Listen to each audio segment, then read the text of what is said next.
मृत्यूलोकाला परमपावन करण्यासाठी भगवंतांच्या अंश रूपाने जे प्रगट होत असतात ते साधू, त्यांनाच संत म्हणतात आणि त्यांनाच सद्गुरू असं म्हणतात. कालच्या उत्तर भागामध्ये तुम्ही मी श्रवण केलेलं आहे. नाथबाबांचं चरित्र श्रवण करत आहोत.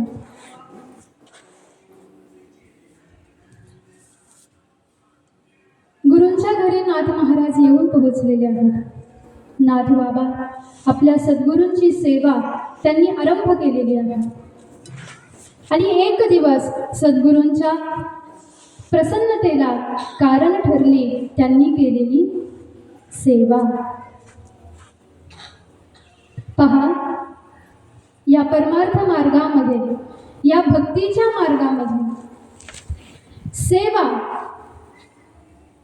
नावाची ही जी भक्ती आहे, ज्याला दास्य भक्ती असं सुद्धा म्हणतात, आणि ही जी सेवा आहे महाराज, या सेवेच्या माध्यमातून भगवंतांची प्रसन्नता, सद्गुरूंची प्रसन्नता आपण लवकरात लवकर प्राप्त करून घेऊ शकतो. हे विशेष आहे.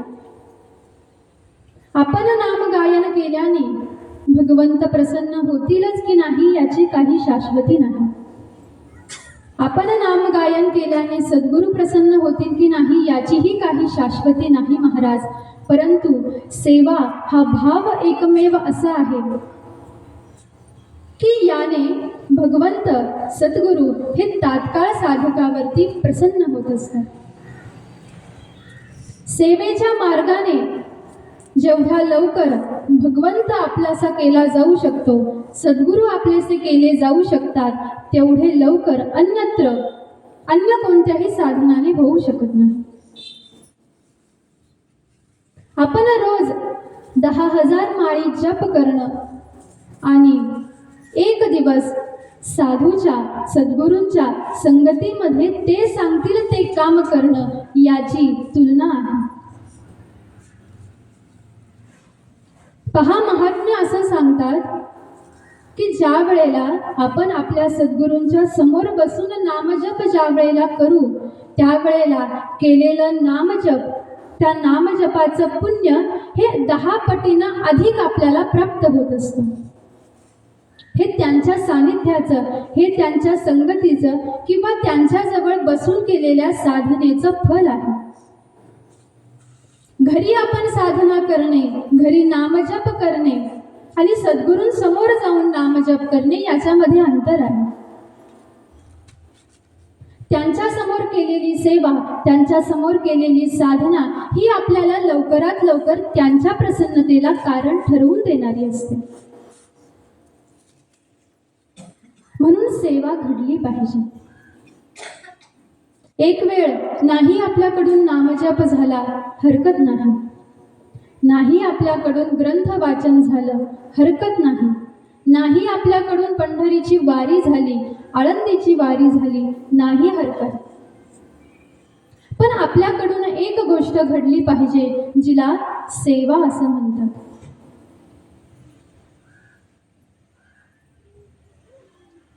आणि आतापर्यंत जेवढे जेवढे संत या मृत्यूलोकामध्ये होऊन गेले, साधक होऊन गेले, सिद्ध होऊन गेले, त्यांनी सर्वप्रथम काय केलं महाराज? त्यांनी सर्वप्रथम सेवा केली आणि त्या सेवेच्या बलावरती, त्या सेवेच्या सामर्थ्यावरती त्यांना अनुग्रह प्राप्त झाला आणि अनुग्रहाच्या कृपेने ते सिद्ध झालेले आहेत, महात्मे झालेले आहेत, नव्हे नव्हे प्रत्यक्ष परब्रह्म स्वरूप ते झालेले आहेत. म्हणून सेवा मग ती कोणत्याही माध्यमातून का असेना, श्रवणाच्या माध्यमातूनही आपण सेवा करू शकतो, कीर्तनाच्या माध्यमातूनही आपण सेवा करू शकतो.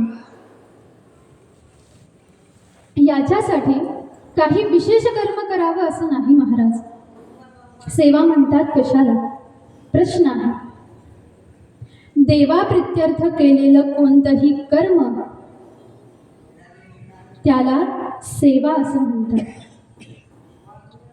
कुठेही आपण शेतीवाडी करत असेल, जरी आपण उद्योग कामधंदा करत असू, जरी आपण संसार गृहदारा प्रपंच करत असू, तरी सुद्धा केलेलं कर्म, केलेली नोकरी, केलेली शेतीवाडी जर का देवाप्रित्यर्थ असेल, देवासाठी असेल, देवाच्या प्रसन्नतेसाठी जर का असेल महाराज, तर ते कर्म होत नाही, ती सेवाच होते. म्हणून पहा, हे वर्म आहे आणि यालाच गीतेच्या भाषेमध्ये कर्मयोग असं म्हणतात. ज्याचं वर्णन ज्ञानोबा सुद्धा करत आहेत, ज्याचं वर्णन भगवंतांनी करून ठेवलेलं आहे. मनुष्य बंधनामध्ये केव्हा अडकतो? कर्म ही एकमेव अशी गोष्ट आहे महाराज की जी मनुष्याला बंधनामध्ये पाडत असते. काल आपण श्रवण केलं साऱ्यांनी की मनुष्याला, जीवाला या मृत्यू लोकामध्ये अवतार घेण्यासाठी काही कारण आहेत, ते आपण ऐकले. त्यापैकी एक कारण तुम्ही मी ऐकलं की पूर्वजन्मामध्ये मनुष्य जशा प्रकारचं कर्म करतो, त्या कर्माच्या बलावरती त्याचं प्रारब्ध संचित तयार होतं, भोग तयार होतात आणि ते भोग भोगण्यासाठी मनुष्याला पुढचा जन्म प्राप्त होत असतो, जीवाला पुढचा जन्म प्राप्त होत असतो. या ठिकाणावरती मुख्य गोष्ट आहे कर्म. कर्मच अशी गोष्ट आहे की जी मनुष्याला बंधनात पाडत असते आणि कर्मच एकमेव अशी गोष्ट आहे जी मनुष्याला बंधनातून मुक्त सुद्धा करू शकते. पहा, मग याच्यासाठी कर्म सोडून देणे हा सुद्धा उपाय नाही. तुम्ही मी म्हणू की जर का कर्मच बंधनाला कारण आहे तर आम्ही कर्म करणं बंद करून टाकतो. पण नाही महाराज, आपण कुठेही जा, आपण कितीही स्वस्थ बसा, अर्थात शांत बसा, तरी सुद्धा आपल्या हातून कर्म कधीच सुटणार नाही. भले मग आपण म्हणू, मला आता इथून पुढे कर्म करायचीच इच्छा नाही, मला कर्म करून बंधनात अडकायचंच नाही, म्हणून आजपासून मी एका जागेवरती शांत बसेन. मी पायाने चालणार नाही, मी हाताने कोणत्याही प्रकारचं कर्म करणार नाही, मी मुखावाटे शब्द सुद्धा बाहेर काढणार नाही, मी काहीच करणार नाही. एवढं न करून सुद्धा आपल्या हातून कर्म घडतच आहे.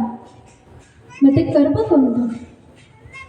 आपण जरी स्वस्थ बसलेलो आहोत तरी सुद्धा आपल्या नाकावाटे आत जाणारा श्वास आणि नाकावाटे बाहेर जाणारा उश्वास हे सुद्धा एक प्रकारचं कर्मच आहे. म्हणून आपण कितीही स्वस्थ बसलो तरी सुद्धा आपल्याकडून कर्म काही सुटत नाही. मग कर्म जर का आपल्याकडून सुटत नाही, अनायासे कोणत्याही प्रकारचे सायास न करता जर का सहज आपल्याकडून क्रिया होत आहेत, कर्म होत आहेत, तर मग झालेलं कर्म, करत असलेलं कर्म किंवा होत असलेलं कर्म देवाप्रित्यर्थ करण्यासाठी काय हरकत आहे महाराज? देवासाठी करावं.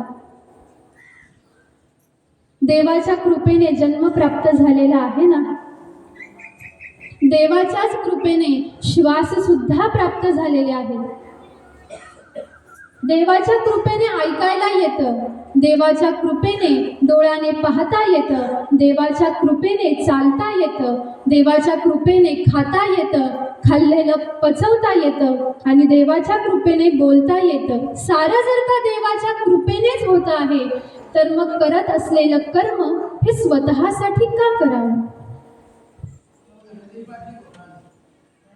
देणारा जर का तो आहे, जगवणारा जर का तो आहे, सांभाळणारा जर का तो आहे महाराज, तर आपल्याकडून घडलेली कृती आपण त्याला समर्पित करू शकतोच ना. म्हणून समर्पण ही भावना पहा लक्षात घेतली पाहिजे. समर्पण हा असा एक भाव आहे की जो आपण केलेली प्रत्येक कृती, नव्हे आपला प्रपंचच परमार्थ रूप करून टाकत असते. संतांनी काय केलं, तुकोबारायांनी काय केलं, नाथ महाराजांनी काय केलं, महाराज गोरोबा काकांनी काय केलं? प्रथम दर्शनी पाहिलं तर साऱ्या संतांनी प्रपंचच केला ना, संसारच केला. नाथ बाबांना लेकरं होते, नाथ बाबांना वाडा होता, नाथ बाबांकडे ऐश्वर्य होतं, वैभव होतं. तुकोबारायांकडे जहागीरदारी होती, सावकारी होती. गोरोबा काकांचा व्यवसाय होता मडकी घडवण्याचा. आपण जसं शेतीवाडीमध्ये गुंतलेलो आहोत किंवा आपण जशी शेतीवाडी करत आहोत, उद्योग कामधंदा करत आहोत, तसं संतांनी सुद्धा केला. पण करत असताना कसा केला आणि करत असताना कोणत्या भावनेनं केला हे सुद्धा लक्षात घेणं महत्त्वाची गोष्ट आहे. आपण उद्योग कामधंदा करत असताना, शेतीवाडी करत असताना हा विचार मनामध्ये धारण करून काम करतो की याच्यातून मला फल प्राप्त झालं पाहिजे, याच्यातून मला धन प्राप्त झालं पाहिजे, याच्यातून माझ्या लेकराला, माझ्या परिवाराला सुख प्राप्त झालं पाहिजे. या हेतून तुम्ही मी संसार कर्म करत आहोत, या हेतून तुम्ही मी प्रपंच करत आहोत महाराज. पण संतांनी असा विचार केला का कधी? गोरोबा काका मडकी घडवत आहेत, परंतु मडकी घडवत असताना गोरोबा काकांच्या मुखामध्ये आणि गोरोबा काकांच्या चित्तामध्ये केवळ एकमेव पांडुरंग आहे. तुकोबारायांच्या नेत्रामध्ये, तुकोबारायांच्या चित्तामध्ये, तुकोबारायांच्या मुखामध्ये केवळ एकमेव भगवंत आहे. नाथ बाबांच्या हृदयामध्ये भगवंत आहेत, नाथ बाबांच्या लेखणीमध्ये भगवंत आहेत. आणि म्हणून हे जे काही वैभव संतांना प्राप्त होतं ना महाराज, हे त्या भगवंतांची कृपा आहे. पहा, एक वर्म लक्षात घ्या, देवासाठी दिलेला एक दाना सुद्धा देव स्वतः जवळ कधीच ठेवत नाही. तर आपण त्याला जर का एक दाना समर्पित केला ना महाराज, तो त्या दानाच्या बदलामध्ये हजारो असे दाने, हजारो अशी कृपा, नभे त्याच्याजवळ असलेलं सारं वैभव तुमच्या माझ्यावरती लुटावायला तो तयार आहे. पण आपण आधी द्यायला तयार आहोत का, याचा सुद्धा विचार करायला पाहिजे. काही जण असं म्हणतात महाराज, गावामध्ये सप्ताह असला, साधू संतांचं आगमन जर का गावामध्ये झालेलं आहे किंवा एखाद्या समारंभाचं, एखाद्या हरिनामाचं, हरिकथेचं जर का नियोजन जर का गावामध्ये करायचं आहे, बैठक बसलेली आहे, बैठकीमधले अर्धे जण सप्ताह करण्यासाठी तयार आहेत आणि उर्वरित राहिलेले अर्धे जण काय म्हणतात, आम्ही देवासाठी दिलं असतो, पण आमच्याच घरात नाही, आम्हालाच खायला नाही, तर आम्ही देवाला देऊ कुठून? असा भाव काहींचा असेल. अपवाद वगळता काहींचा भाव असा असेल महाराज. परंतु एक गोष्ट लक्षात घ्यायला पाहिजे की भगवंतांना देण्यासाठी ज्या द्रौपदीकडे अन्नाचा एक कण सुद्धा नव्हता, त्या द्रौपदीनं एका भांड्यामध्ये असलेलं एवढंच भाजीचं पान भगवंतांना दिलं आणि ते पान दिल्याचा परिणाम दुर्वासा ऋषींसारखे 100 शिष्य, दुर्वासा ऋषी, त्यांचे हजारो शिष्य यांच्या भोजनाची व्यवस्था प्रत्यक्ष भगवंतांनी केली की नाही? तुकोबारायांच्या घरामध्ये ज्या वेळेला दुष्काळ पडला, अन्न करता करता तुकोबारायांची स्वतःची धर्मपत्नी मरण पावली, स्वतःच्या पोटचं लेकरू मरण पावलं, तरी सुद्धा तुकोबाराय स्वतः कर्ज घेत आहेत आणि साऱ्या गावकऱ्यांना जेवू घालत आहेत महाराज. केलं की नाही त्यांनी? मग ते असे म्हटले असते का की मी इथं माझ्याच लेकरांना खाण्यासाठी काही नाही आणि मी तुम्हाला कुठून देऊ? असा विचार नाही केला महाराज. कारण हे वर्म संतांना ज्ञात होतं की देवासाठी दिलेलं अनंत पटीनं आपल्यापर्यंत परत येत असतं. हे सूत्र आहे. म्हणून द्यायला पाहिजे, म्हणून समर्पित करायला पाहिजे. जोडलिय धन उत्तम व्यवहारे, उदास विचारे वेच करी, उदास विचारे वेच करी. पहा सूत्र आहे. जोडोनिया धन उत्तम व्यवहारे, उदास विचारे वेच करी. हे प्रपंच कर्म करत असताना, संसार कर्म करत असताना, जे जे काही तुमच्या माझ्या हातून कर्म घडतं आहे, आपण जे जे काही करत आहोत ते करत असताना एक भावना मनामध्ये अखंड ठेवायची की मी जे काही करत आहे ते माझ्यासाठी नाही, माझ्या परिवारासाठी नाही, मी भगवंतासाठी करत आहे. पहा, कर्म तेच आहे, कर्मातून प्राप्त होणारं फल सुद्धा तेच आहे. परंतु विचारामध्ये परिवर्तन केल्याचा परिणाम असा होतो की केलेलं वाईट कर्म जरी असलं, पण ते जर का भगवंतांना समर्पित जर का तुमच्या माझ्याकडून झालं महाराज, तर त्या वाईट कर्माचा भोग तुम्हाला मला कधीच भोगावा लागत नाही. कारण जर का केलेलं कर्म जर का आपण कृष्णार्पण करून दिलेलं आहे, इदन्न मम, केलेलं मी काहीच केलेलं नाही, जे काही केलं ते तू केलं आणि तूच केलेलं भगवंता तुला समर्पित आहे, या भावनेनं जर का आपण तुम्ही मी केलं, तर आपल्याकडे दोष लागेल तो कोणता?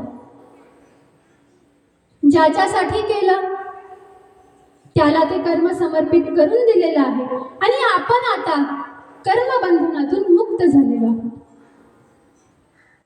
म्हणून पहा, विचार हे जे सूत्र आहे ना, हे अतिशय सोपं सूत्र आहे आणि हा अगदी सोपा विचारच तुम्हाला मला या कर्मबंधनातून मुक्त करून देणार आहे. म्हणून समर्पण भावना असावी. म्हणून कर्म करत असताना भगवंतासाठी मी करतो आहे ही भावना मुख्य ठेवावी. सुरुवातीला आपण प्रयत्न केला तर आपलं विस्मरण होण्याची शक्यता आहे. मग काय करावं अशा वेळेला? अशा वेळेला महात्मे सांगतात, दिवसभर जे काही आपला नित्यनेम आहे, नित्यक्रम आहे, दिनक्रम आहे, तो करून घ्यावा. उद्योग, कामधंदा, शेतीवाडी जे काही असेल ते सारं दिवसभर कर्म करावं महाराज. पण ज्या वेळेला आपण निद्रा घेण्यासाठी, झोपण्यासाठी ज्या वेळेला आपण शय्येवर बसू, त्यावेळेला हात जोडून भगवंतांना म्हणायचं, हे हरी, आज दिवसभरामध्ये जेवढं कर्म माझ्या हातून घडलेलं आहे ते सारं कर्म मी या क्षणाला तुला अर्पित करत आहे, तुला समर्पित करत आहे. कृष्णार्पणमस्तु असं म्हणायचं, भगवंतांचं चिंतन करायचं आणि झोपून जायचं. झालं महाराज, मुक्त झालो आपण. आज दिवसभर जेवढी मरमर केली, आज दिवसभर आपल्याकडून जे काही चांगलं घडलं असेल, वाईट घडलं असेल, ते सारं काही आपण देवाला समर्पित करून आता आपण मोकळे झालेलो आहोत. मग त्याच्यातून जो भोग प्राप्त होईल नक्कीच तो उत्तमच असणार आहे. करून पहा, तो दीनवत्सल परमात्मा नक्कीच आपल्याला अनंत पटीनं उत्तम फल नक्कीच देणार आहे. कारण हा संतांचा भरवसा आहे, हा साधूचा भरवसा आहे. नव्हे गेल्या अनेक वर्षांपासून सतग्रंथ हीच शाश्वती देत आहे तुम्हाला मला की तुम्ही द्या, तुम्ही दान करा, तुम्ही समर्पण करा. कुणासमोर? एकमेव भगवंतासमोर, एकमेव सद्गुरूंसमोर. आणि ज्या वेळेला आपल्याकडून हे घडेल त्यावेळेला केलेला हा जो कर्म, केलेलं हे जे कर्म आहे ना महाराज, हे नुसतं कर्म होत नाही, तर हे कर्म योगामध्ये रूपांतरित होतं.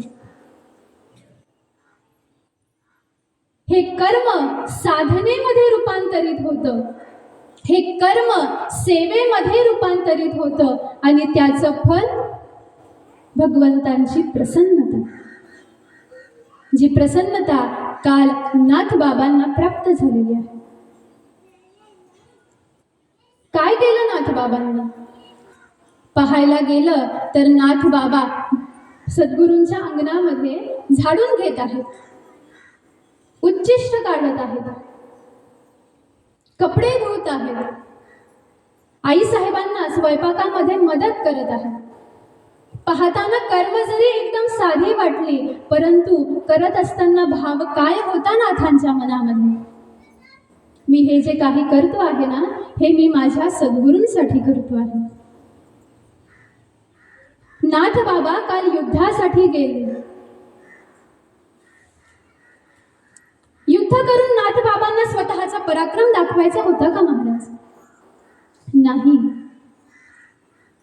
पण व्यत्यय माझ्या सद्गुरूंच्या ध्यान साधनेमध्ये येऊ नये हा हेतू होता, म्हणून सद्गुरूंच्या जागेवरती काल नाथ बाबांनी युद्ध केले. क्रिया जरी सामान्य दिसत असली तरी सुद्धा भाव हा समर्पणाचा भाव आहे, भाव हा सेवेचा भाव आहे. म्हणून सेवा करायला पाहिजे. आणि या सेवा भक्तीचे, या सेवेचे आदर्श म्हणजे ज्ञानोपाराय. ज्ञानोपारायांइतका दास्यभाव, जेवढा दास्यभाव ज्ञानोपारायांनी जपला महाराज, तेवढा दास्यभाव अन्य कोणीही जपला नाही. ज्ञानोपारायांचे सद्गुरू कोण? निवृत्तीनाथ, सदाशिव. एवढं सामर्थ्य आहे ज्ञानोपारायांकडे, परंतु तरी सुद्धा ज्या वेळेला पहा तुम्ही मी ज्ञानेश्वरी पाहतो, त्यावेळेला ज्ञानोपारायांनी स्वतःचा उल्लेख करत असताना काय म्हणून उल्लेख केलेला आहे? निवृत्तीदासो. मी दास आहे निवृत्तीनाथांचा, मी दास आहे माझ्या सद्गुरूंचा. ज्ञानोपारायांची दास्य भक्ती जर का तुम्हाला मला पाहायची असेल तर त्याच्यासाठी मनुष्याने ज्ञानेश्वरी पाहावी. ज्ञानोपारायांचा सेवाभाव पाहायचा असेल तर ज्ञानेश्वरीचा 13वा अध्याय पाहायचा. नभे सकल ज्ञानेश्वरी पाहायची. पण त्यातल्या त्यात त्या दास्य भक्तीचा जो गाभा आहे ना महाराज, तो त्या 13व्या अध्यायामध्ये आहे. आपलं ज्ञानेश्वरी पारायण आरंभ झालेला आहे. लवकरच आपण 13व्या अध्यायापर्यंत जाताल. पण ज्या वेळेला 13वा अध्याय आरंभ होईल महाराज, त्यावेळेला नाथबाबांची, ज्ञानोपारायांची दास्य भक्ती पाहायची. आपण म्हणू मी सद्गुरूंच्या स्नानासाठी आता मी पाणी काढणार आहे, मी सद्गुरूंच्या स्नान झालेलं आहे, आता सद्गुरूंना मी वस्त्र देणार, सद्गुरूंची पाद्यपूजा करण्यासाठी आता मी पाद्यपूजेची तयारी मी करणार, असा एक भाव. पण ज्ञानोपाराय ज्ञानेश्वरीमध्ये म्हणतात की सद्गुरूंच्या स्नानासाठी जे पाणी आहे ना, ते पाणी सुद्धा मी होईल. ते पाणी साठवण्यासाठी जे भांड लागतं ते भांड सुद्धा मी होईल. सद्गुरूंना ज्या वेळेला शयन करायची इच्छा होईल त्यावेळेला ती शय्या सुद्धा मी होईल, असा भाव ज्ञानोपाराय त्या प्रसंगामध्ये वर्णन करत आहे. ज्या वेळेला पहा आपण वाचताल त्यावेळेला अतिशय दक्षतेने हा भाग वाचून घ्या, ही माझी विनंती आहे साऱ्यांना. फार सुंदर वर्णन केले. ज्ञानोपारायां इतकी दास्य भक्ती, अलौकिक दास्य भक्ती आहे. आणि म्हणून आदर्श आहेत दास्य भक्तीचे आदर्श ज्ञानोपाराय. ज्ञानोपाराय म्हणतात निवृत्तीनाथा, पाचा दामाचा घोंगडा नेसेन, उरली मोटके जेवी नगे बाई, परंतु कामारी कामारी कामारी होऊन. नाथा, निवृत्तीनाथा, सद्गुरुनाथा, अहो जरी तुम्ही मला शिळे तुकडे जरी तुम्ही मला खायला दिले, पाचा दामाचा घोंगडा नेसेन. पाचा दामाचा अर्थात अतिशय हलका कपडा, निकृष्टाती निकृष्ट प्रकारचा कपडा जरी तुम्ही मला अंगावरती घालण्यासाठी दिला तरी सुद्धा मी तो कपडा घालण्यासाठी तयार आहे. उरली मोटके जेवी नगे बाई, तुमचं जेवण झाल्यानंतर जे उच्चिष्ट राहील ते उच्चिष्ट सेवन करून मी तुमची सेवा करण्यासाठी तयार आहे. जगेन तर निवृत्तीनाथांचा दास म्हणून जगेन.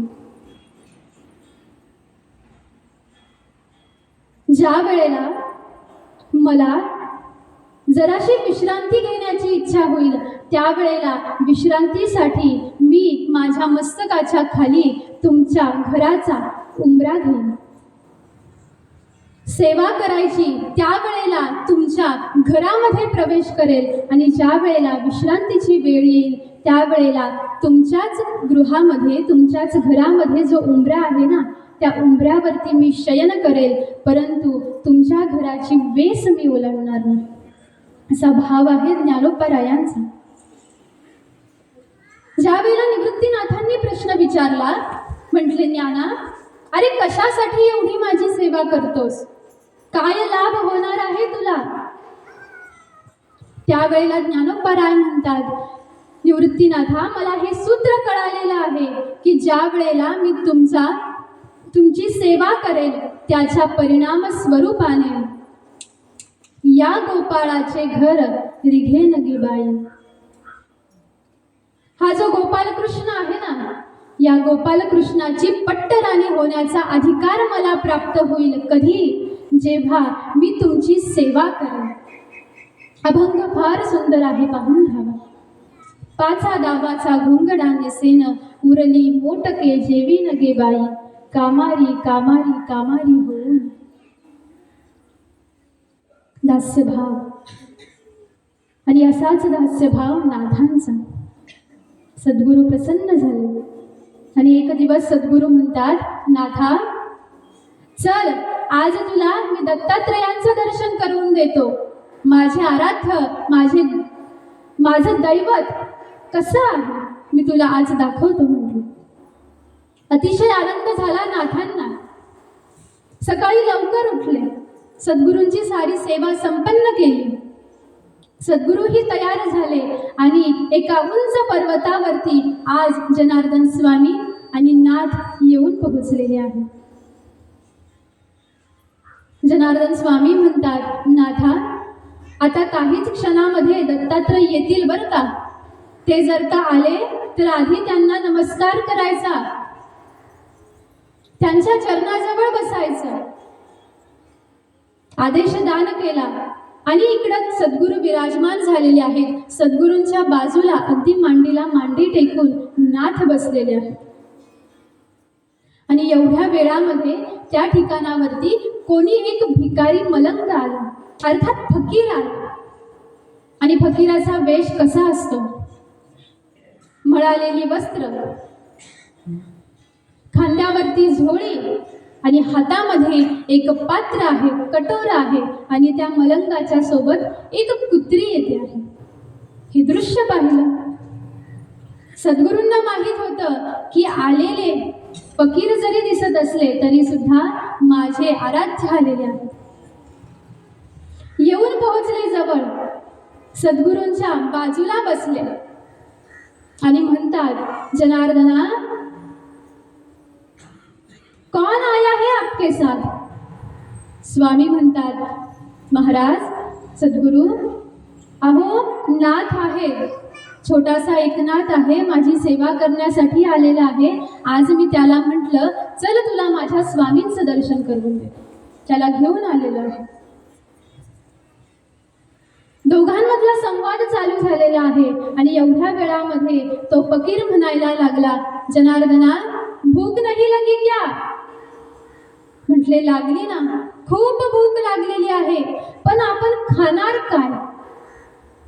एवढ्या वेळामध्ये आपल्या झोळीमध्ये जे शिळे तुकडे होते पोळीचे, ते तुकडे बाहेर काढले, त्या कटोऱ्यामध्ये टाकले. त्यावेळेला तो मलंग म्हणायला लागला, फकीर म्हणायला लागले, जनार्दना, तू भी वृद्ध, मैं भी वृद्ध, इसे खाएंगे कैसे? लगेच ती कुत्री जवळ आली. महाराज, त्या फकीराने त्या कुत्रीचं दूध वाटीमध्ये काढलं. फकीराने सुंदर अशा प्रकारे त्याचा काला केला आणि आज आराध्य आणि स्वामी जनार्दन एका पाठीमागून एक घास आपल्या मुखामध्ये टाकत आहे. सुंदर अशा प्रकारे संवाद दोघांचा चालू आहे आणि हे सारं दृश्य पाहत आहेत नाथ पाहत आहेत. प्रथम दर्शनी विचार आला, माझे सद्गुरू जे महालामध्ये राहतात, राजवाड्यामध्ये राहतात आणि आज माझे सद्गुरू या फकीरासोबत हे काय खात आहेत? विकल्प मनामध्ये आला आणि जराशी किळस वाटली. दोघांनी सुद्धा, फकीराने आणि स्वामींनी दोघांनी सुद्धा तो प्रसाद सेवन केला आणि नाथांना सांगितलं, जनार्दन स्वामींनी, नाथा हे पात्र धुवून आण. नाथ धुण्यासाठी गेले, पात्र स्वच्छ केलं आणि पुन्हा वापस आणलं. नाथांना परत आलेलं पाहिलं आणि फकीर म्हणायला लागला, जनार्दना तेरा बच्चा अभी भी कच्चा है, इसे और मजबूत होने की जरूरत है. फकीर निघून गेले. बराच वेळ दोघ जण, स्वामी आणि नाथ दोघही जण बसले. बऱ्याच वेळानंतर नाथ म्हणतात, अहो सद्गुरू, इतका वेळ झाला अजून दत्तात्रय भगवंत आले कसे नाही? त्यावेळेला स्वामी म्हणतात, अरे नाथा, अरे आत्ताच तर येऊन गेले ना. आत्ता आले होते, माझ्या जवळ बसले, आम्ही दोघांनी प्रसादही सेवन केला, तू त्यांना ओळखलं नाही. आता मात्र नाथांना गहिवरून आलं, रडायला लागले. म्हटले, स्वामी क्षमा करा, माझ्या लक्षातच आलं नाही की तो भगवंत वेश धारण करून येईल. कृपा करा म्हटले माझ्यावरती आणि पुन्हा एक वेळेला मला दत्तात्रयांचं दर्शन घडवून द्या. स्वामी म्हणायला लागले, नाथा आता येऊन गेलेले आहेत ते, आता परत येणार नाही. पुढच्या गुरुवारी आपण दोघं जण पुन्हा या ठिकाणावरती येऊ आणि आता तुला मात्र सावध राहावं लागेल. म्हटले, काही हरकत नाही, अति दक्षता मी घेईल, सावध राहील, परंतु आता तुम्ही मला दत्तात्रयांचं दर्शन करून द्या. दिवसापाठीमागून दिवस निघून गेले. पुढचा गुरुवार आला. पुन्हा एक वेळेला स्वामी आणि नाथ पर्वतावरती येऊन पोहोचले. आता मात्र नाथांनी लक्ष ठेवून होते नाथ की आता कोणत्याही रूपात जरी कोणी आलं तरी सुद्धा माझ्यासाठी ते दत्तात्रयच असते. आणि तोच प्रसंग पुन्हा घडला. फकीर आला, झोळी आहे हातामध्ये, कटोरा आहे हातामध्ये, स्वामींजवळ येऊन पोहोचले. पुन्हा नैवेद्य तयार केला, नवे नवे प्रसाद तयार केले. तो काला तयार केला, फकीरांनी खाल्ला, स्वामींनी सुद्धा खाल्ला, नाथांना दिला नाही. दोघांचा सुद्धा प्रसाद सेवन करून झाला आणि पुन्हा नाथांना आज्ञा केली, नाथा जा म्हणे हे पात्र धुवून आण. नाथांनी ते पात्र घेतलं, नदीच्या किनारी येऊन पोहोचले, त्या पात्रामध्ये पाणी टाकलं आणि ते पाणी नाथांनी प्रसाद म्हणून ग्रहण केलं. स्वच्छ सुंदर अशा प्रकारे ते पात्र धुतलं आणि पुन्हा येऊन पोहोचले. त्या फकीरांच्या हातामध्ये ते पात्र दिलं आणि नमस्कार करण्यासाठी जसंच नाथांनी त्या फकीराच्या चरणांवरती मस्तक टेकवलं, महाराज उभे राहून पाहतात तर काय, 3 शिरे 6 हात तया माझा दंडवत, असं रूप त्या फकीराने धारण केलं. आणि आज प्रत्यक्ष स्वामींच्या कृपेने, सद्गुरूंच्या कृपेने नाथांना दत्तात्रयांचं दर्शन झालेलं आहे. प्रसन्न झाले स्वामी, प्रसन्न झाले नाथ. आणि त्याच आनंदामध्ये पुन्हा राजमहालामध्ये जनार्दन स्वामी येऊन पोहोचले आणि नाथ महाराज येऊन पोहोचले. दर्शन झालं आपल्या सद्गुरूंचं, दर्शन झालं आपल्या आराध्याचं. हे ज्या वेळेला लक्षात आलं आणि त्याचा प्रभाव सुद्धा नाथांवरती हळूहळू दिसायला लागला. आणि नाथांनी एक दिवस, सद्गुरूंनी, जनार्दन स्वामींनी एक दिवस नाथांना आदेश केला. म्हटले, नाथा आता तुला अनुष्ठान आरंभ करावं लागणार आहे. इथे जवळच शूलभंजन नावाचा पर्वत आहे, ज्याला अलीकडे सुलीभंजन असं म्हणतात. ठिकाण फार सुंदर आहे पहा, संभाजीनगरच्या अगदी जवळ आहे. कधी जर काही प्रसंग घडला संभाजीनगरला जाण्याचा तर त्या पर्वतावरती एकदा जाऊन या. सुंदर अशा प्रकारे नाथांची बालमूर्ती तिथे आहे. फार सुंदर केलेलं आहे. दत्तात्रयांचं तिथं मंदिर सुद्धा आहे. शूलभंजन पर्वतावरती जाण्याचा आदेश दिला आणि आज छोटेसे नाथ जाऊन पोहोचलेले आहेत पर्वतावरती. अरण्य आहे, जवळ कुठेही मानव वस्ती नाही. हिंस्त्र अशा प्रकारचे श्वापद आहेत, वनचर आहेत. परंतु तरी सुद्धा सद्गुरूंचा आदेश की तुला अनुष्ठान करायचं आहे. सुंदर अशा प्रकारचं एक झाड पाहिलं, वृक्ष पाहिला आणि त्या वृक्षाच्या पायथ्याशी आज नाथ महाराज पद्मासनामध्ये विराजमान झालेले आहेत आणि आपल्या अनुष्ठानाला आरंभ केलेला आहे. निमग्न आहेत अनुष्ठानामध्ये. अनेक दिवस होऊन गेले आणि त्याच पर्वतावरती एक गुराखी यायचा आपले गुरं चरण्यासाठी. त्याने पाहिलं की बऱ्याच दिवसांपासून कुणीतरी एक साधक या ठिकाणावरती जप करत बसतो. 2-4 दिवस त्याने पाहिलं. नंतर त्याने जरासा विचार केला की आपल्याकडून काहीतरी या महात्म्याची सेवा घडावी, म्हणून आपण यांना दूध देत जाऊ. ज्या वेळेला नाथ अनुष्ठानाला बसायचे त्यावेळेला तो गुराखी आपल्या गायांचं दूध काढायचा आणि एका पात्रामध्ये ते दूध घेऊन नाथांच्या समोर ठेवायचं आणि निघून जायचं.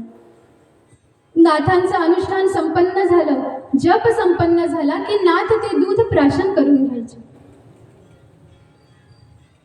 जसा तो गुराखी यायचा तसाच रोज नाथांजवळ एक काळा भुजंग अर्थात सर्प सुद्धा येत होता. विशालकाय रूप आहे सर्पाचं. रूप पाहावं तर काळा भिन्न सर्प आहे. नाथांजवळ आला की नाथांच्या पाठीमागे उभा राहून आपल्या फणीनं नाथांच्या मस्तकावरती ती फणी धरायचा. ज्या वेळेला कडक ऊन पडायचं महाराज त्यावेळेला माझ्या नाथांना ऊन लागू नये म्हणून सावली द्यायचा. ज्या वेळेला पाऊस पडायचा त्यावेळेला माझ्या नाथांना पाऊस लागू नये म्हणून सुद्धा फणी धरून बसायचा. सेवा. दिवसा पाठीमागून दिवस निघून गेले. रोज नित्य नियमाने तो सर्प सुद्धा यायचा आणि रोज नित्य नियमाने तो गुराखी सुद्धा येत होता. आणि एक दिवस असं झालं, नाथांजवळ सर्प येऊन पोहोचलेला आहे. नाथांच्या मस्तकावरती त्याने फणी धारण केलेली आहे आणि एवढ्या वेळामध्ये तो गुराखी सुद्धा त्या दुधाचं पात्र घेऊन नाथांजवळ येऊन पोहोचला. त्याने ते दृश्य पाहिलं की छोटेसे नाथ बसलेले आहेत आणि त्यांच्या पाठीमागे महाकाय विशाल सर्प आहे. घाबरला गुराखी. आपल्या हातामध्ये असलेलं पात्र खाली सांडवून दिलं आणि मोठ्याने आवाज दिला, नाथा. जसाच आवाज दिला महाराज नाथांनी नेत्र उघडले आणि नेत्र उघडल्याबरोबर समोर पाहतात तर काय, जो विशाल काय सर्प दिसत होता एक क्षण अगोदर तोच सर्प वंशी विभूषित करा नवनीर दाभात पीतांबरा दरुणबिंब फलाधरोष्टात पूर्णेंदु सुंदर मुखार दरविंद नेत्रात कृष्णात परम किमपि तत्त्वमहं न जाने. सुंदर अशा प्रकारचं रूप धारण केलेलं आहे. अधरावरती बेनू धारण केलेला आहे.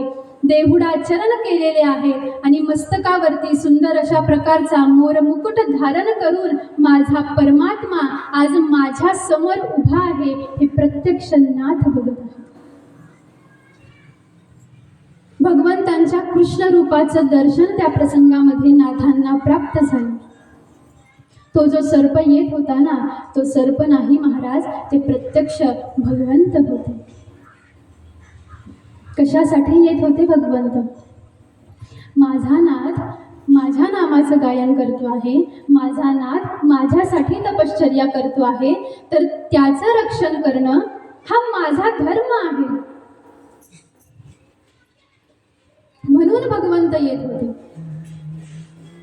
आणि पहा, ज्या वेळेला तुम्ही मी सुद्धा भगवंतांची भक्ती साधना करण्यासाठी आरंभ करू ना, भगवंतांची भक्ती करण्यासाठी ज्या वेळेला तुम्ही मी या मार्गावरती वाटचाल आरंभ करू त्यावेळेला तुम्हाला मला सुद्धा पावलोपावली हा अनुभव येईल महाराज, की प्रत्यक्ष माझा भगवंत माझ्या सोबत आहे. गीतेमध्ये ज्याला योगक्षेमं वहाम्यहम हे सूत्र ज्या वेळेला भगवंतांनी वर्णन केलं, त्या सूत्राचा भाव म्हणजे हा प्रसंग आहे. अनन्याश्चिंतयन्तो मां ये जनाः पर्युपासते तेषां नित्याभियुक्तानां योगक्षेमं वहाम्यहम. अर्जुना, ज्या वेळेला अनन्यचित्त होऊन अर्थात पूर्णपणे समर्पित भावनेने ज्या वेळेला एखादा साधक माझी सेवा करण्यासाठी, तपश्चर्या करण्यासाठी, माझी भक्ती करण्यासाठी ज्या वेळेला आरंभ करेल, त्यावेळेला मी त्याच्या उदरनिर्वाहाची, मी त्याच्या संसाराची, मी त्याच्या गृहदारा प्रपंचाची काळजी मी वाहतो. योगक्षेम पुढे उभा राहे सांभाळीत आलिया घात निवारया, आलिया घात निवारया, आलिया घात निवारया.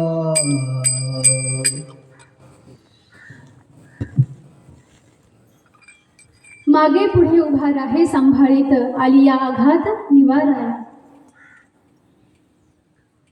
भगवंत भक्तासाठी कधी धावून येतात. भगवंत तुमच्या माझ्यासाठी कधी धावून येतील महाराज. ज्या वेळेला आपण त्याच्याकडे 4 पावलं चालू ना, त्यावेळेला तो तुमच्या माझ्याकडे 10 पावलं चालत येत असतो. एवढा उदार आहे तो. छोटेसे नाथ आहेत महाराज. घनघोर अशा प्रकारचं अरण्य आहे.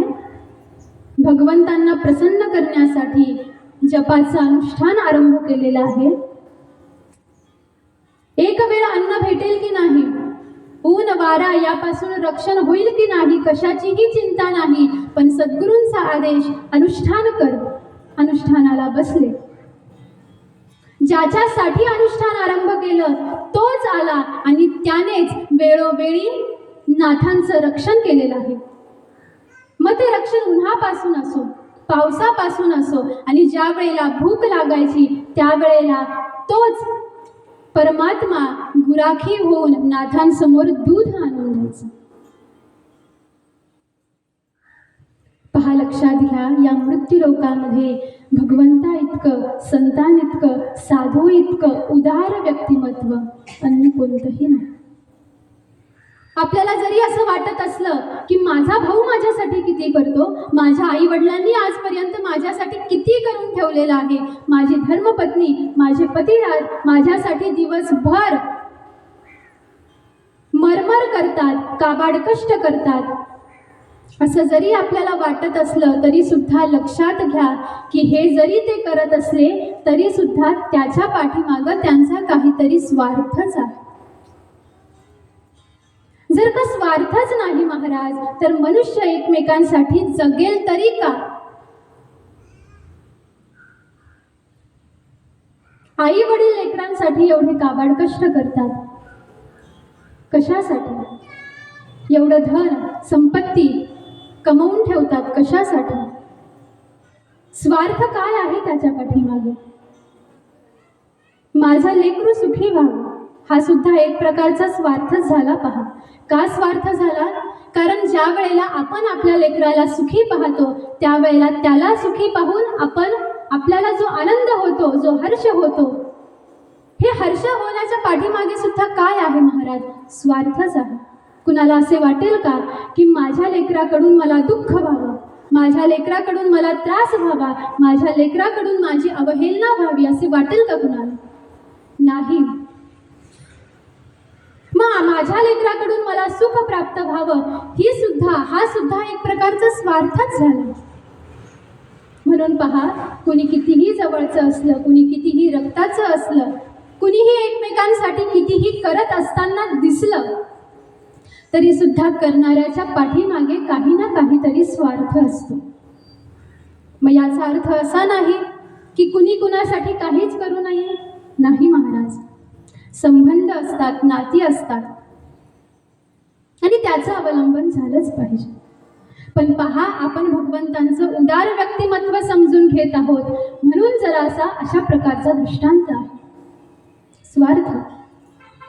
भगवंतांचा काय स्वार्थ असेल महाराज, की माझ्या भक्ताने जर का माझी भक्ती साधना आरंभ केलेली आहे तर याच्यामध्ये भगवंतांचा स्वार्थ काय असेल? काहीच नाही. कारण अशी कोणती गोष्ट आहे महाराज की जी भगवंताजवळ नाही? षडगुण ऐश्वर्य संपन्न आहेत भगवंत. 14 विद्या 64 कलांनी संपन्न आहेत भगवंत. तरी सुद्धा आपल्या भक्तासाठी अखंड त्यांचा प्रयत्न चालूच आहे. ज्या वेळेला कबीरजी महाराजांचा व्यवसाय होता वस्त्र शिवण्याचा, शेले शिवण्याचा, आणि ज्या वेळेला आरंभ केलेला आहे कबीरदासजी महाराजांनी आपलं काम करण्यासाठी, आणि एका बाजूला काम चालू आहे आणि एका बाजूला अखंड मुखामधून रामाचं नाम गायन होणं चालू आहे. नाम गाता गाता अचानक हातामध्ये असलेली सुई दोरा तशीच पडून जायची, तल्लीन अवस्था प्राप्त व्हायची आणि निश्चेष्ट होऊन कबीरजी महाराज पडून राहायचे. प्रपंचाचं ध्यान नाही, संसाराचं ध्यान नाही, आपण काय करत आहोत याच्याकडे लक्ष नाही. आणि ज्या वेळेला ही अवस्था प्राप्त व्हायची त्यावेळेला प्रत्यक्ष श्रीराम त्यांच्या समोर उपस्थित व्हायचे आणि कबीरजी महाराजांकडे पाहता पाहता प्रत्यक्ष भगवंत कबीरदासजी महाराजांचे शेले विणायचे. कबीराचे विणतो शेले कौसल्येचा राम. हे कधी होतं? ज्या वेळेला आपण त्याच्यासाठी काहीतरी करतो त्यावेळेला तो आपल्यासाठी करत असतो महाराज. म्हणून पहा, नाथांचा हा प्रसंग लक्षात घेतला पाहिजे. भगवंत सगुण साकार झालेले आहेत, कृष्ण रूपाचं दर्शन दान केलेलं आहे आणि आता पुन्हा एक वेळेला आपल्या सद्गुरूंजवळ येऊन पोहोचले. सद्गुरूंसमोर आले आणि सद्गुरूंनी सांगितलं, नाथा, तुला दत्तात्रयांचं दर्शन मी करून दिलं, तुला गोपाल कृष्णांचं दर्शन करून दिलेलं आहे. आता माझी अशी इच्छा आहे की तू तीर्थयात्रा करावी. भगवंतांनी या मृत्यूलोकामध्ये जेवढे काही अवतार धारण केलेले आहेत त्या अवतारांचं तू दर्शन घ्यावं. भगवंतांची सद्गुरूंची आज्ञा शिरसावंद मानली आणि एक दिवस स्वतः जनार्दन स्वामी आणि नाथ तीर्थयात्रा करण्यासाठी निघाले आहेत. नाथांची आणि स्वामींची तीर्थयात्रा करत करत येऊन पोहोचले त्र्यंबकेश्वरापर्यंत. निवृत्तीनाथांचं दर्शन घेतलं आणि निवृत्तीनाथांच्या समाधीजवळ दोघंही सतशिष्य सद्गुरू विराजमान झालेले आहेत. आणि अचानक स्वामींच्या मनामध्ये भाव उत्पन्न झाला आणि जनार्दन स्वामी म्हणतात, नाथा, तुला माझ्यासाठी एक काम करावं लागेल. म्हटले, काय सेवा आहे महाराज, मला सांगा. नाथा, तुला चतुश्लोकी भागवतावरती टीका करावी लागेल, मराठीमध्ये निरूपण करावं लागेल. माझी इच्छा आहे, मला ऐकायची इच्छा आहे. आणि त्याच वेळेला त्याच समाधीजवळ बसून नाथांनी निवृत्तीनाथांच्या समवेत जनार्दन स्वामींच्या समवेत चतुश्लोकी श्रीमद भागवतावरती मराठीमध्ये निरूपण केलं. संतुष्ट झाले सद्गुरू. आणि आता मात्र जनार्दन स्वामी म्हणतात, नाथा, आता तुला इथून पुढचा प्रवास तुला एकट्याला करायचा आहे. माझी साथ तुला इथपर्यंतच आहे सगुण रूपाने. इथून पुढे जरी तू एकटा असला तरी सुद्धा अखंड मी माझ्या आशीर्वादाच्या रूपाने अखंड तुझ्या सोबत आहे म्हटले. आता मला परत देवगिरीवरती जावं लागेल. इथून पुढची यात्रा आता तू आरंभ कर. सद्गुरूंना वंदन केलं. जनार्दन स्वामी देवगिरीच्या दिशेनं निघाले आणि नाथांची तीर्थयात्रा आरंभ झाली. अनेकानेक तीर्थांचे अनेकानेक नद्यांचे दर्शन घेता घेता 12 ज्योतिर्लिंग, अष्टविनायक, द्वारकेचा गोपालकृष्ण, काशी विश्वनाथ साऱ्यांचं दर्शन घेता घेता प्रवास करता करता एक दिवस नाथ येऊन पोहोचले पैठणामध्ये. ज्या वेळेला नाथांची तीर्थयात्रा आरंभ होऊन गेलेली आहे आणि इकडं पाहता पाहता 12 वर्ष संपन्न झाले की नाथ घराच्या बाहेर पडलेले आहेत. 12 वर्ष संपन्न झाले, नाथ अजून परत आले नाही. ज्यावेळेला नाथांनी घर सोडलं होतं त्यावेळेला आजी आजोबांनी बराच शोध घेतला होता. पण जसा जो पंढरी आपण श्रवण केलं महाराज की पंढरीनं सद्गुरूंचा मार्ग दाखवला, सद्गुरूंचा पत्ता दाखवला, जसा तसा तोच पंढरी नाथांच्या आजी आजोबांजवळ सुद्धा जाऊन पोहोचला होता. त्यांना सांगितलं होतं, म्हटले तुमचा एका जो आहे ना तो त्यांच्या सद्गुरूंकडे गेलेला आहे, तुम्ही निश्चिंत राहा. ज्या वेळेला 12 वर्ष पूर्ण होतील त्यावेळेला तुम्ही देवगिरीवरती जा आणि तिथून पुढे काय होईल ते जनार्दन स्वामी तुम्हाला सांगतील. जसं इकडं 12 वर्ष नाथांनी तप केलं तसंच तप 12 वर्ष पैठणामध्ये नाथांच्या आजी आणि आजोबांनी सुद्धा केलेलं आहे. कोणतं तप? प्रतीक्षा, वाट पाहिली आहे. पहा, 2 गोष्टी आहेत बरं का, एक प्रतीक्षा आणि दुसरी तितिक्षा. प्रतीक्षा म्हणजे वाट पाहणं आणि तितिक्षा म्हणजे सहन करणं. सहन करता करता ज्या वेळेला आपण आपल्या आराध्याची वाट पाहतो ना महाराज, त्यावेळेला आपला आराध्य, आपला स्वामी, आपले भगवंत, आपले सद्गुरू स्वतःहून आपल्याकडे चालत येत असतात. शबरी मातेचं काय झालं? शबरी मातेनं जीवनभर काय केलं? शबरी मातेनं जीवनभर वाट पाहिली. कुणाची? प्रभू श्री रामचंद्रांची. बालवयामध्ये असलेली शबरी वाट पाहता पाहता पाहता पाहता आता वयोवृद्ध झालेली आहे आणि एक दिवस स्वतः प्रभू श्री रामचंद्र स्वतःहून आज शबरीच्या कुटियेजवळ येऊन पोहोचले. कशाचा परिणाम आहे हा वाट पाहण्याचा आहे, हा प्रतीक्षेचा आहे. 12 वर्ष संपन्न झाले आणि एक दिवस नाथांची आजी आणि आजोबा जनार्दन स्वामींजवळ येऊन पोहोचले. म्हटले, महाराज अहो 12 वर्ष झाले आम्ही आमच्या एकाला पाहिलं नाही, कुठे आहे म्हटले तो. त्यावेळेला स्वामींनी सांगितलं, नाथ आता तीर्थयात्रेला निघून गेलेला आहे, तुम्ही पैठणामध्ये वापस जा. तीर्थयात्रा करता करता नाथ पैठणामध्ये येईल. म्हटले, स्वामी तो जरी आला पण आमची अशी इच्छा आहे की आता नाथाने आमच्या जवळच राहावं, त्याने गृहस्थाश्रम करावा, संसार करावा, प्रपंच करावा अशी आमची इच्छा आहे म्हटले. पण तो ऐकेल का आमचं? अशा वेळेला जनार्दन स्वामींनी नाथांसाठी एक पत्र लिहिलं आणि ते पत्र आजी आजोबांकडे दिलं. म्हटले, ज्या वेळेला नाथ पैठणामध्ये येईल त्यावेळेला नाथाच्या हाती तुम्ही हे पत्र द्या म्हटले. आदेश प्राप्त झाला, परवानगी घेतली आणि आजी आजोबा पुन्हा पैठणामध्ये येऊन पोहोचले. आणि एक दिवस अचानक भगवंतांच्या नामाच्या गजरामध्ये काही वारकरी पैठणामध्ये येऊन पोहोचलेले आहेत आणि त्या वारकऱ्यांमध्ये अतिशय तेजपुंज व्यक्तिमत्व असलेला एक यती, एक ब्राह्मण आजी आजोबांनी पाहिला. त्याच्या जवळ जाऊन पोहोचले, चेहऱ्यावरचा भाव पाहिला, चेहऱ्यावरती असलेल्या खुणा पाहिल्या आणि लक्षात आलं की हाच आमचा एक्या आहे. जसंच लक्षात आलं महाराज, आजोबांनी नाथांना एकाएकी आलिंगन दिलं. आनंदाश्रू डोळ्यामधून वाहत आहेत. नाथांना सुद्धा लक्षात आलं की हे माझे आजोबा आहेत. घट्ट मिठी मारली आणि आज कित्येक वर्षानंतर, नव्हे 12 वर्षानंतर आज आजोबांनी आपल्या नाथाला पाहिलं. ज्यावेळेला नाथ म्हणायला लागले की मला माझ्या सद्गुरूंकडे आता जायचं आहे, मला परवानगी द्या, त्यावेळेला आजी आणि आजोबांनी जे पत्र महाराजांनी दिलेलं होतं ते पत्र नाथांच्या हाती दिलं.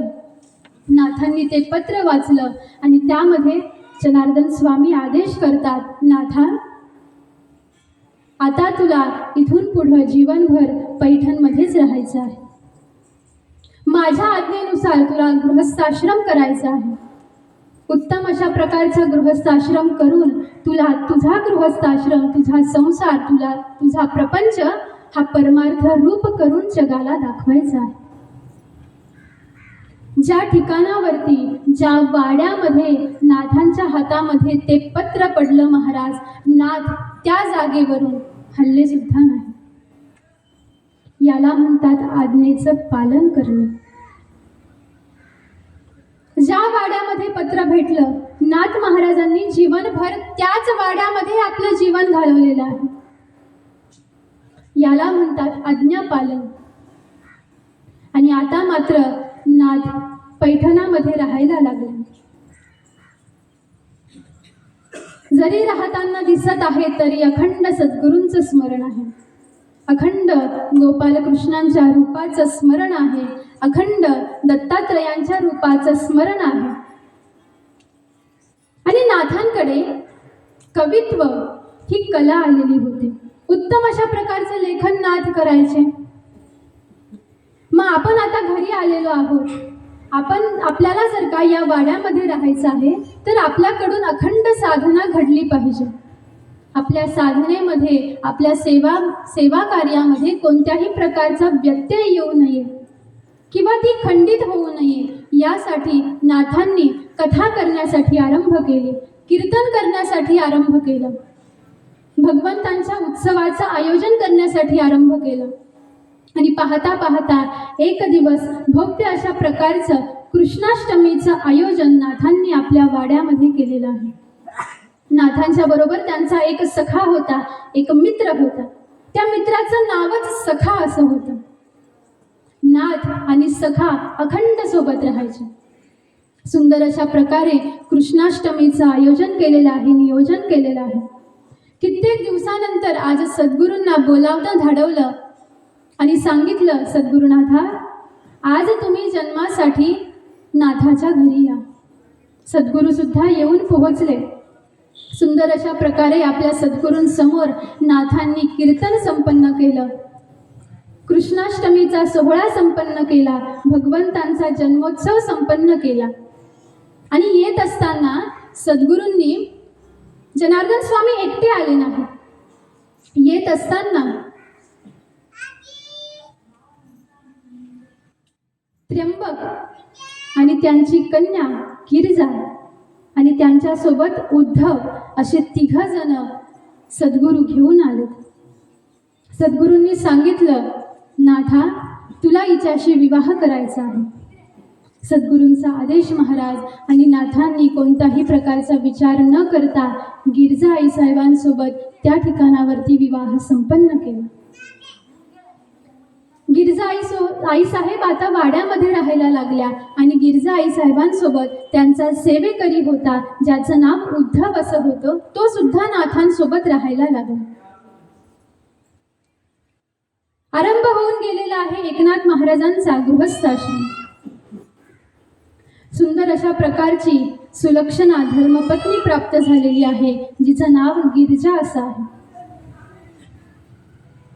गिरजा आई साहेबांना माहीत होतं की एकनाथ महाराज कसे आहेत. त्यांची गुरुनिष्ठा, त्यांची नामनिष्ठा, भगवननिष्ठा त्यांना माहीत होती. आणि आता गृहस्थाश्रम आरंभ झालेला आहे. आणि पाहता पाहता नाथ महाराजांना 3 लेकरं झाले. ज्येष्ठ कन्या झाली, जिचं नाव गोदा असं ठेवण्यात आलं. त्यानंतर एक मुलगा झाला, ज्याचं नाव हरिपंडित असं होतं. आणि एक धाकटी कन्या झाली, जिचं नाव गंगा असं ठेवण्यात आलं. या गोदाला एक पुत्र झाला, त्या पुत्राचं नाव मुक्तेश्वर असं होतं. हा जन्माला आला त्यावेळेला हा मुका जन्माला आला होता. तो जन्म झाल्यापासून बोललाच नाही. पण एक दिवस नाथ महाराज त्या मुक्तेश्वरावरती कृपावंत झाले आणि कधीही न बोलणारा मुक्तेश्वर आता मात्र अलौकिक अशा प्रकारची स्तुती आपल्या मुखावाटे बाहेर काढायला लागला. आणि पुढे चालून हाच मुक्तेश्वर कविवर्य म्हणून विख्यात झालेला आहे. या मुक्तेश्वराने महाभारतावरती टीका केलेली आहे, रामायणावरती टीका केलेली आहे.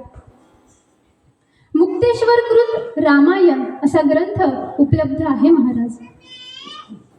अशा प्रकारचे हे 3 अपत्य नाथांना प्राप्त झाले. आणि नाथांचा दिनक्रम कसा?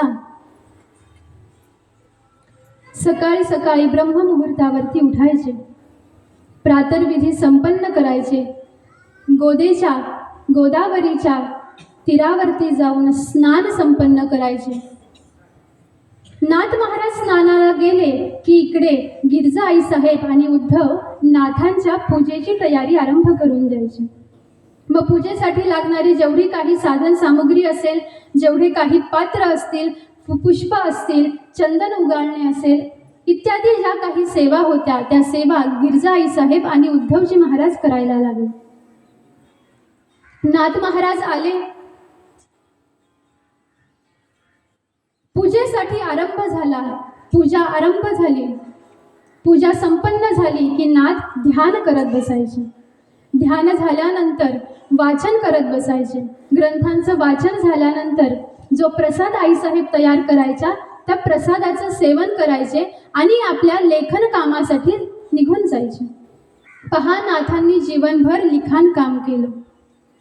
जेवढी ग्रंथ संपदा नाथांनी तयार केलेली आहे तेवढी ग्रंथ संपदा अन्य कोणत्या संतांनी तयार केली नाही.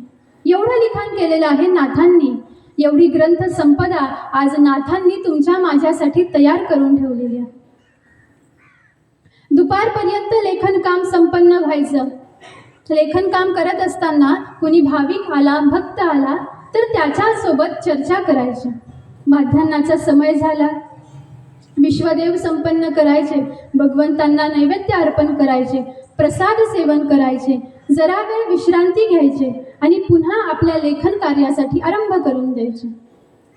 संध्याच्या समयाला, सायंकाळच्या समयाला हरिकीर्तनाची तयारी आरंभ व्हायची आणि रोज नाथ महाराज आपल्या वाड्यामध्ये अखंड हरिकीर्तन करायचे. मग नाथांच्या वाड्यामध्ये येण्यासाठी विशिष्ट जातीनंच यावं, विशिष्ट वर्णानंच यावं असा काही भेदभाव नव्हता. नाथांच्या वाड्यामध्ये जसा ब्राह्मण यायचा तसाच नाथांच्या वाड्यामध्ये अंत्यज सुद्धा येत होता. नाथांनी कोणत्याही प्रकारचा वर्णाश्रम भेद, जातीभेद पाळला नाही, मानला नाही आणि तसं वातावरण ठेवलं सुद्धा नाही. अलोट गर्दी व्हायची नाथांच्या हरिकीर्तनासाठी आणि रोज अशा प्रकारे सुंदर हरिकीर्तन संपन्न व्हायचं. जे जे काही नाथांच्या घरी हरिकीर्तनासाठी यायचे महाराज, रोज त्यांना गिरजा आई साहेब जेव घालायच्या. सरासरी महात्मे असं सांगतात की रोज नाथांच्या घरी 25 ते 50 लोकांचा स्वयंपाक तयार व्हायचा आणि रोज नाथांच्या घरी 25 ते 50 भक्त जेवण करायचे. रोज एवढं वैभव नाथांना प्राप्त होतं, एवढी संपत्ती नाथांना प्राप्त होती. असं म्हणण्यापेक्षा आपण असं म्हणू महाराज की परोपकार केल्याचा परिणाम, भगवंतांना मी समर्पित करत आहे या भावनेनं दान केल्याचा परिणाम, जे दान केलं तेच अनंत पटीनं पुन्हा नाथांकडे वापस येत होतं. म्हणून दान घडत होतं. एवढं वैभव संपन्न आहे नाथ. नाथांचा गृहस्थाश्रम आहे आणि सुंदर अशा प्रकारे भगवंतांची सेवा आरंभ झालेली आहे. आता कशा प्रकारे एकनाथ महाराजांच्या अंगी प्रगट असलेले गुण, कशा प्रकारे त्यांना शांती ब्रह्म असं म्हणतात. नाथांचा अध्यात्म मार्गामध्ये असलेला अधिकार किती मोठा आहे. कशा प्रकारे नाथांनी जीवनभर परोपकार वृत्ती धारण केली, हा सारा भाव तुम्ही मी सुद्धा श्रवण करू उद्याच्या सत्रामध्ये. झालेली सेवा गुरु महाराजांच्या चरणी समर्पित करून देऊ या ठिकाणावरती आजच्या सेवेला पूर्णविराम. सद्गुरुनाथ महाराज की जय. ओम नमो सद्गुरु जय जय मध्वमुनी महाराज. ओम नमो सद्गुरु जय जय मध्वमुनी महाराज. हरि ओम नमो सद्गुरु जय जय मध्वमुनी महाराज. ओम नमो सद्गुरु जय जय मध्वमुनी महाराज. मध्वमुनी महाराज स्वामी मध्वमुनी महाराज. मध्वमुनी महाराज स्वामी मध्वमुनी महाराज. मध्वमुनी महाराज स्वामी मध्वमुनी महाराज. मध्वमुनी महाराज स्वामी मध्वमुनी महाराज. ओम नमो सद्गुरु जय जय मध्वमुनी महाराज.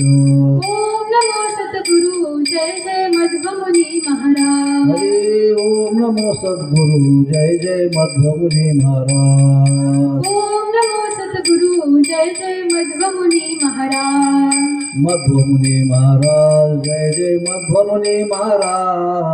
मध्वमुनी महाराज जय जय मध्वमुनी महाराज. ओम नमो सद्गुरु जय जय मध्वमुनी महाराज. ओम नमो सद्गुरु जय जय मध्वमुनी महाराज. आरती व्हायची. बसून घ्यायची का? दाब